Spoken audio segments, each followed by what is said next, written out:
Shalom, selamat jumpa rekan-rekan dan saudara yang dikasihi Tuhan.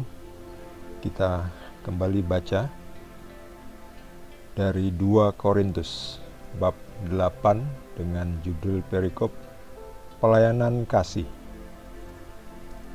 Saudara-saudara, kami hendak memberitahukan kepada kamu tentang kasih karunia yang dianugerahkan kepada jemaat-jemaat di Makedonia. Selagi dicobai dengan berat dalam pelbagai penderitaan, sukacita mereka meluap, dan meskipun mereka sangat miskin, namun mereka kaya dalam kemurahan. Aku bersaksi bahwa mereka telah memberikan menurut kemampuan mereka, bahkan melampaui kemampuan mereka. Dengan kerelaan sendiri mereka meminta dan mendesak kepada kami supaya mereka juga beroleh kasih karunia untuk mengambil bagian dalam pelayanan kepada orang-orang kudus.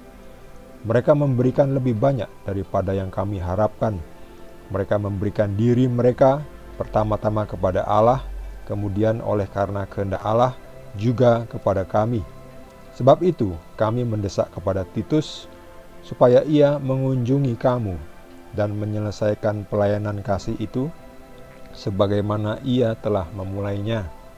Maka sekarang sama seperti kamu kaya dalam segala sesuatu, dalam iman, dalam perkataan, dalam pengetahuan, dalam kesungguhan untuk membantu, dan dalam kasihmu terhadap kami, demikianlah juga hendaknya kamu kaya dalam pelayanan kasih ini.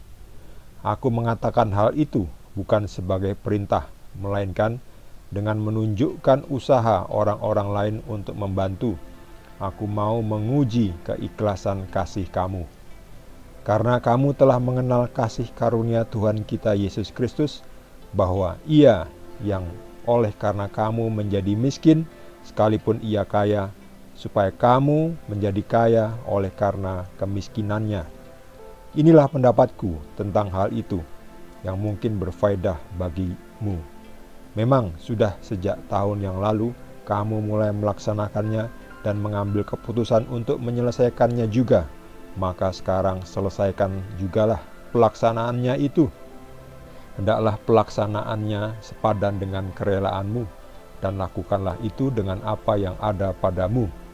Sebab jika kamu rela untuk memberi, maka pemberianmu akan diterima. Kalau pemberianmu itu berdasarkan apa yang ada padamu, bukan berdasarkan apa yang tidak ada padamu. Sebab kamu dibebani bukanlah supaya orang-orang lain mendapat keringanan, tetapi supaya ada keseimbangan. Maka hendaklah sekarang ini kelebihan kamu mencukupkan kekurangan mereka, agar kelebihan mereka kemudian mencukupkan kekurangan kamu, supaya ada keseimbangan. Seperti ada tertulis, orang yang mengumpulkan banyak tidak kelebihan, dan orang yang mengumpulkan sedikit tidak kekurangan. Demikianlah sabda Tuhan.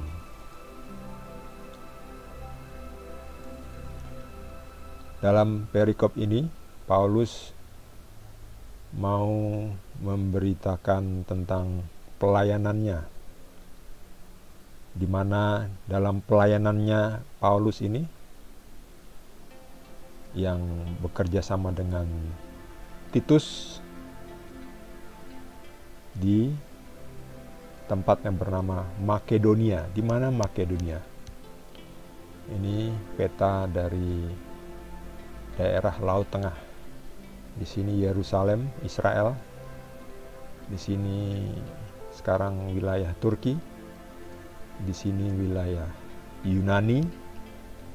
Di sini Makedonia. Jadi sebagian dari Makedonia ini adalah wilayah Yunani. Yang di atasnya ini adalah Makedonia Utara saat ini.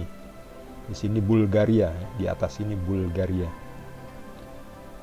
Di sini negara-negara Balkan. Ada Serbia, ada Kosovo, ada Bosnia dan seterusnya. Paulus berbicara soal keseimbangan. supaya ada tertulis, supaya ada keseimbangan. Hiduplah dalam keseimbangan, supaya orang yang mengumpulkan banyak tidak kelebihan, dan orang yang mengumpulkan sedikit tidak kekurangan. Dan ini juga adalah maksudnya Tuhan, supaya orang-orang saling kerjasama, saling membantu, dan membantu yang serealistis mungkin. Jangan membantu yang tidak realistis. Apa maksudnya membantu tidak realistis? Atau bahkan boleh dibilang salah. Ya ini ya. Jadi ini, lihat ini yang saya beri warna orange. Sebab jika kamu rela untuk memberi, maka pemberianmu akan diterima. Kalau pemberianmu itu berdasarkan apa yang ada padamu, bukan berdasarkan apa yang tidak ada padamu. Jadi kalau mau memberi, berilah dari apa yang engkau miliki.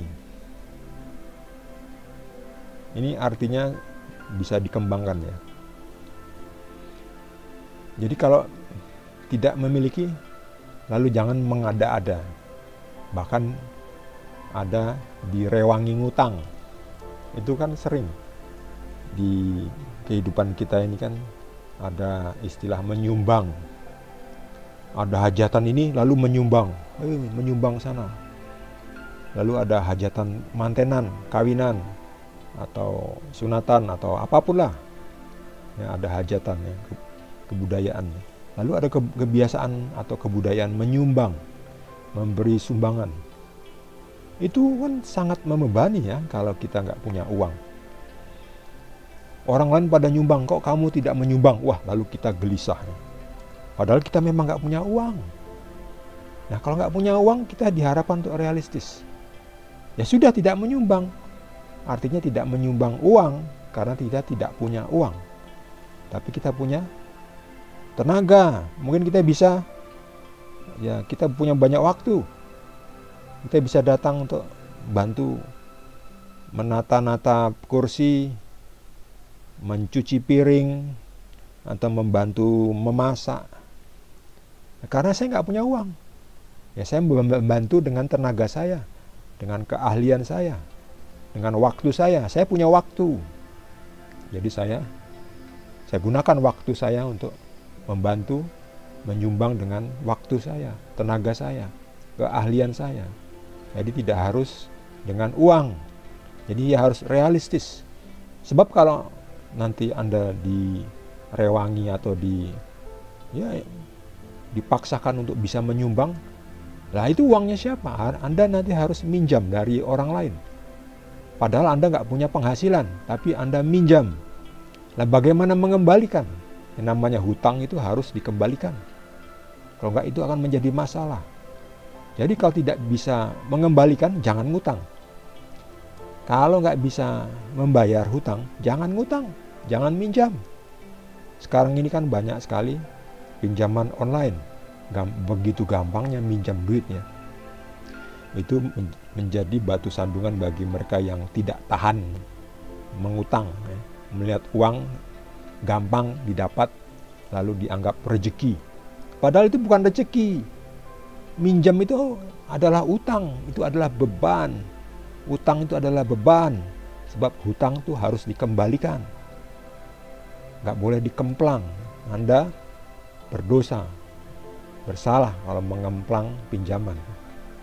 Tapi ada juga pinjaman yang bunganya kelewatan tinggi ya, nggak realistis juga ya.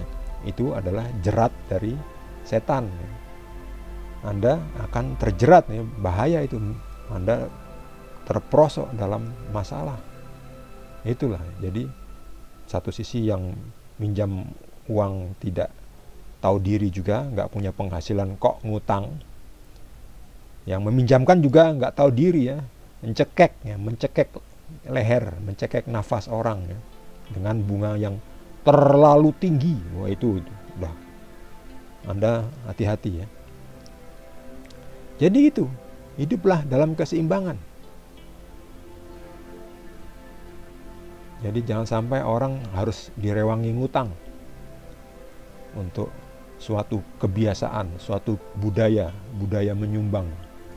Justru Anda, pengikut Yesus, dipanggil untuk menjadi terang, menjadi contoh bahwa manusia harus hidup realistis.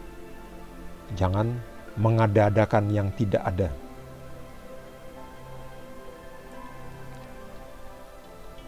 Jadi, pemberianmu itu akan diterima kalau pemberianmu itu berdasarkan apa yang ada padamu, bukan berdasarkan apa yang tidak ada padamu. Jadi kalau nggak punya uang jangan nyumbang atau direwangi ngutang. Malah Anda jadi susah sendiri nanti.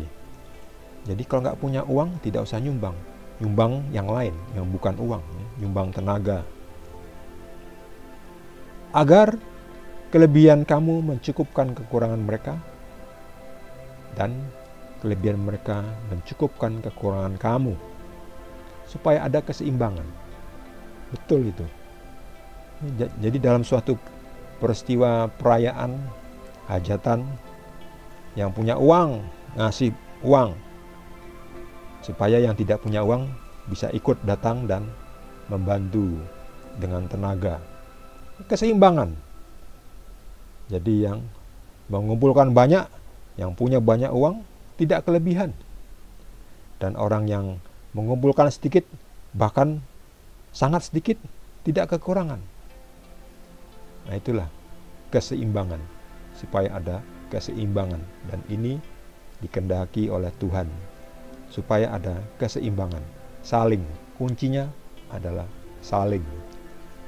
Saling melengkapi, saling kerjasama. Kalau cuma kerja sendiri kan namanya bukan kerjasama, kerja sendiri. Jadi harus saling. Yang namanya saling itu ya dua arah. Saling mengucapkan selamat hari raya. Jangan maunya cuma menerima ucapan selamat hari raya. Harus saling. Itu namanya kerjasama, menghargai. Bagi saudara yang mendapatkan tambahan pencerahan dari Tuhan, boleh juga berbagi dengan kita.